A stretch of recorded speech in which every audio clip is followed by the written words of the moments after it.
So bumagsak din pala dito yung bakod, ano. Ayan o mga kababayan. Yung Senate building. Mula dito, wala nang mga gutter yan, ano. Ayan o. Tapos dito sa may gate 2 ng Villamor, ayan naman yung umpisa ng mga hazard markings na nagawa na nila. Pati ito dito, wala to kahapon. Yan. Pininturahan na rin ng dilaw. Susunod na nila yung mga itim na guhit. Ito yung umpisa ng pag-install nila mga steel girder. So, ito pa lang yung tapos. Dito wala pa, pre-prepared pa lang nila. Ganun din dito. Dito sa baba may dalawa ng steel girder na nabuo. Dito yung ikapitong pier, column. Ayan, may wall na yan. Dito sila gumawa ng abutment dito. At hanggang dito na install ng mga sheet pile. Departure Terminal 3. Ayan, maganda na rin dito, aspaltado na. So pag aakyat kayo dito sa lobby, dito lang kayo sa kaliwa. Huwag kayo dun sa kanan, kasulihin kayo. Ayan dito sa baba, oh. Maximum 3 minutes. Nasampulan na ako niyan dito ako dumaan sa kanan. Para sa mga 4 wheels lang yan din sa kanan. Dito yung motorsiklo sa kaliwa. Sinimulan ko to, walang naniniwala sa paligid ko. Ano? Yeah, magandang tanghali po sa inyong lahat mga kababayan. Kahabaan po ito na Luton Avenue. Sa kapila yung patungong BGC, Makindi. At itong tinatahak natin patungong NAIA Terminal 3. So mag-update po tayo ngayon dito sa Sales, sa ilalim ng NAIA Expressway, at syempre dun sa sa NAIA Rehabilitation. Pero ang gagawin natin, kakanan muna tayo dito sa ito yung Chino Roses Avenue. Titingnan natin yung ano dito, yung Senate building, no? Ayan, kakanan na po tayo dito. Ayan, Chino Roses Avenue na po ito dito. Ayan, ina-aspalto, no? Binakbak yung luma at aspalto ng panibago.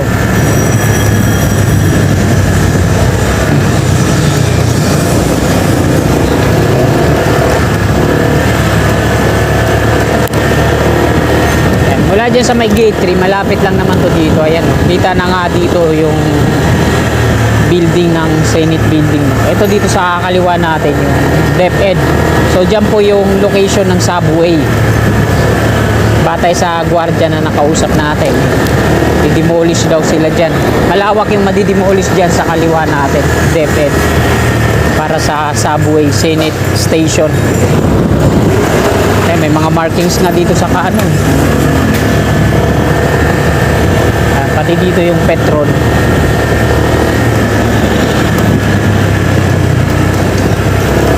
So ito yung bagong Senate building na bilyon-bilyon na yung ginastos dito, pero hindi pa rin tapos. Nilagyan na nila ng bakod dito. Ayan o. Hindi natin mapapaliparan to dito ng drone. Malapit kasi sa Ninoy Aquino International Airport. So bumagsak din pala dito yung bakod, ano. Ayan o mga kababayan, yung Senate building.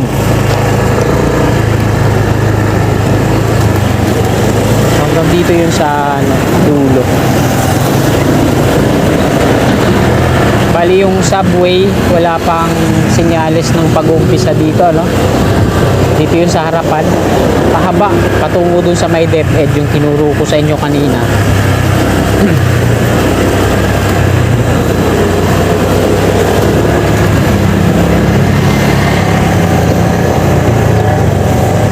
Ayan, nagsasagawa na rin sila dito ng ano,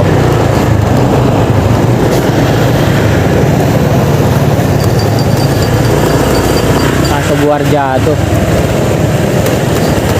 Ayan, dito na tayo sa ano na to, tulay.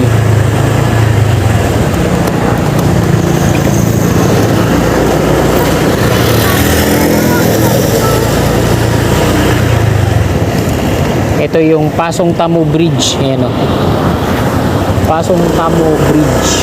So hindi na tayo didiretso. Dito na ako mag-U-turn.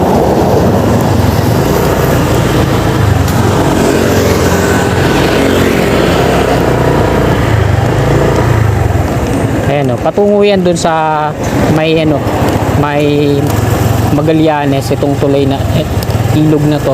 Napakalinis Ibang iba sa mga ilog sa Manila. Ayan, bago tayo magpatuloy at dumiretso doon, pakita ko po muna sa inyo. Ito po yung Senate building na nagkakahalaga na ng bilyon-bilyon. So saan kaya dito yung subway tatayo dito. So ayan, nakuna na po natin, diretso tayo doon.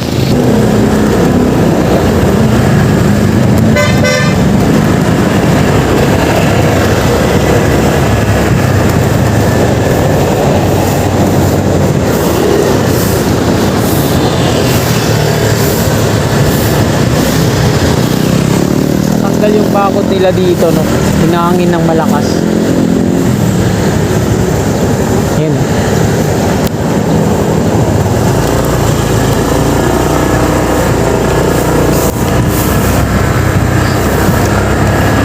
Chino Rose sabi nyo to mga kababayan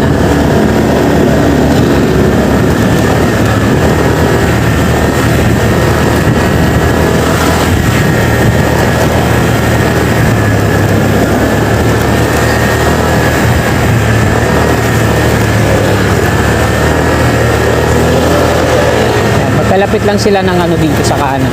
Ito yung hilera ng DepEd.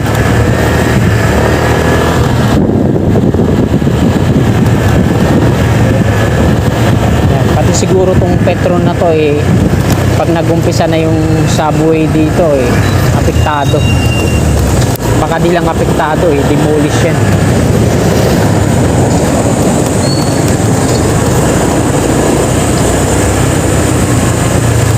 Ayun pansin natin dito sa kaliwa natin.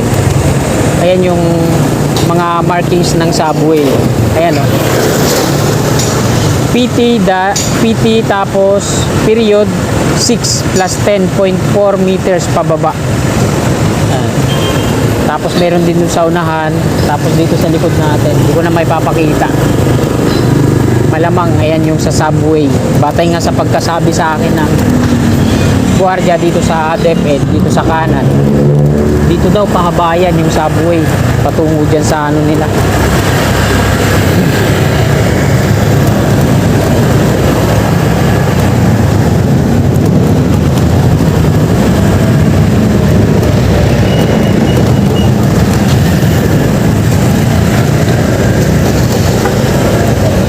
Ayan ito yun yung pasukan sa subway.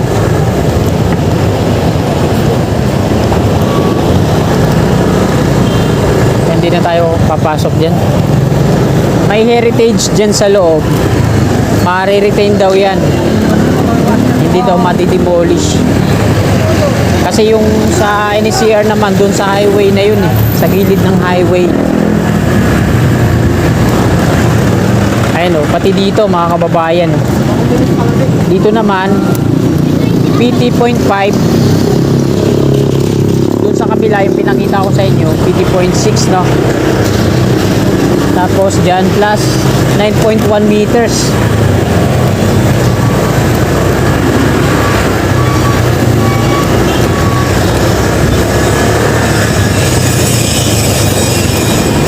Sa subway po yan.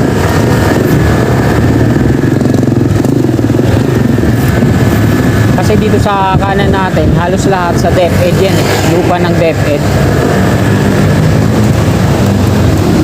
So kakanan na tayo dito.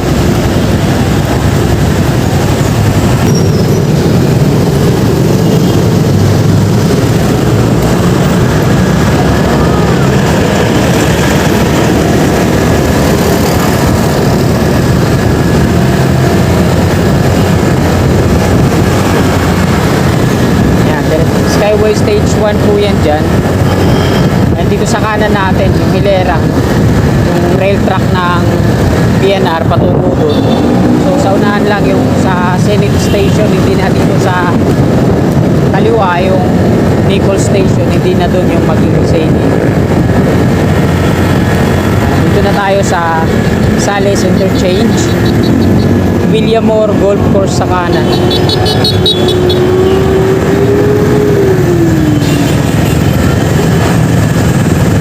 Ayan, Sales Road naman to dito. Dito tayo sa kaliwa, inner lane, para may pakita ko sa inyo yung Center Island na binabakbak na nila, tapos tinapala ng asfalto. Tapos yung ginagawa din nila dito, yung pagpipintura, paglalagay ng hazard marking sa mga poste sa baba.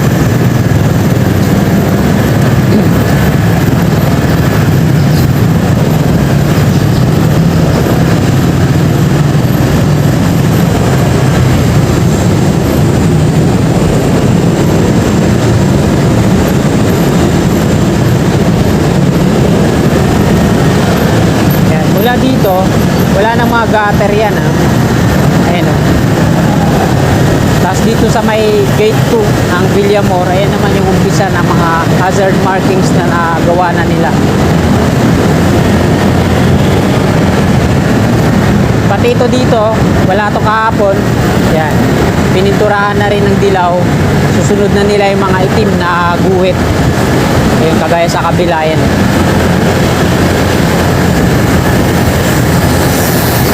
Araw po ngayon ng Sabado, at ito yung latest na update natin dito. Ayan, kung saan na lang lumiliko, nag-U-turn yung mga sakyan dito, kahit hindi U-turn slot, kasi wala nang Center Island, wala ding mga flexible post na nakaharang o plastic cone. Dito lang sa part na to, ayan, may mga plastic cone.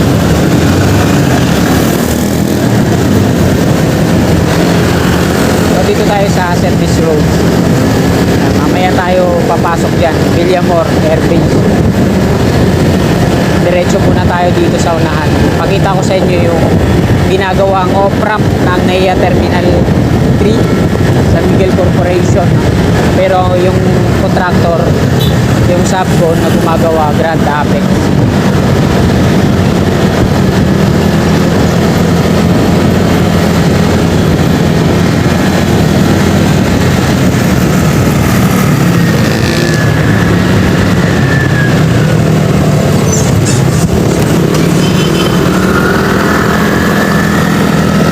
Kaliwa natin yung on-ramp patungong Terminal 1 and 2, Makapagal Boulevard. So dito din dapat yung, ay doon sa unahan yung baba ng, malapit lang dito ng Terminal 1 tsaka 2. Ikot lang.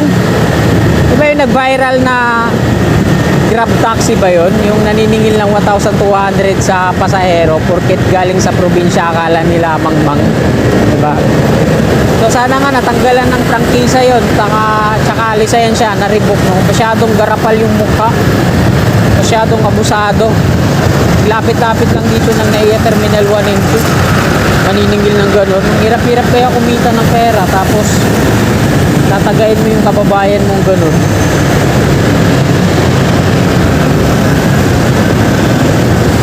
Huwag naman gano'n, ang paniningil ng labis-labis sobra ay masama yun. Panlalamang sa kapwa yun, eh. Yung tama lang, yung sapat, ang rason niya dahil mahal daw ang gasolina. Diyos mio marimar, lapit lang dito, hindi naman siguro uubos ng 1 litro gasolina mo. Ito na mga kababayan, ito yung umpisa na pag-install nila mga steel girder. So, ito pa lang yung tapos, dito wala pa, pre-prepared pa lang nila. Ganun din dito.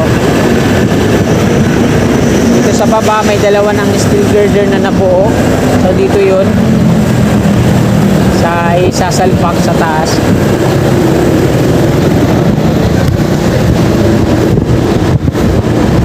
Nililinis na rin nila dito sa baba. Ayan, yung mga pakanan na to patungo po yan ng Roas Boulevard. Diretso tayo. So dito yung ikapitong pier column, yan, may wall na yan. Dito sila gumawa ng apartment dito. At ang hanggang dito na yung pag-asintada ng pag-install ng mga sheet pile. Ayan. So sagad na hanggang doon, ano, kasi dito yung ginawa nila konkreto na. So ang gagawin nila dyan, ilalagyan na lang ng mga macro geofoam. Ito yung mga macro geofoam dyan sa loob. So dito naman tayo dadaan sa taas, mga kababayan. Try natin sa may lobby ng NAIA Terminal 3. Kaya tayo para maiba naman. Ayan o, nagdagdag na rin sila dito ng kalsada o. Bago na yan, yung nandito sa kanan natin. Ayan, departure Terminal 3. Maganda na rin dito, aspaltado na. So pag aakyat kayo dito sa lobby, dito lang kayo sa kaliwa. Huwag kayo dun sa kanan, kasulihin kayo. Ayan dito sa baba oh. Maximum 3 minutes. Nasampulan na ako niyan dito ako dumaan sa kanan. Para sa mga 4 wheels lang yan dyan sa kanan. Dito yung motorsiklo sa kaliwa. Ayan.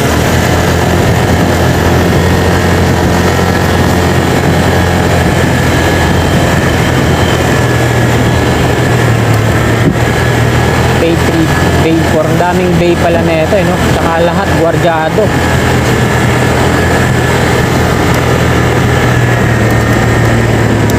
Dito daw tayo sa gilid.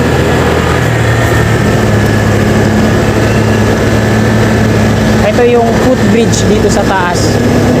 Mula dun sa may McDo patungo dito sa arrival at departure yan. Parking. So ayan yung exit naman ng dating parkingan ng bike at motor. Ginawa nilang exit. Tapos dito sa kanan natin, ayan natin yung patungo ng NAIA Terminal 1 and 2 na shortcut na. Ayan o, dito. Ayan yung mga aeroplano nila, pure gold. Tapos AirAsia.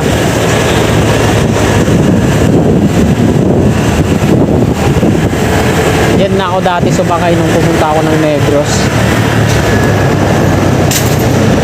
Ito naman yung entry sa toll.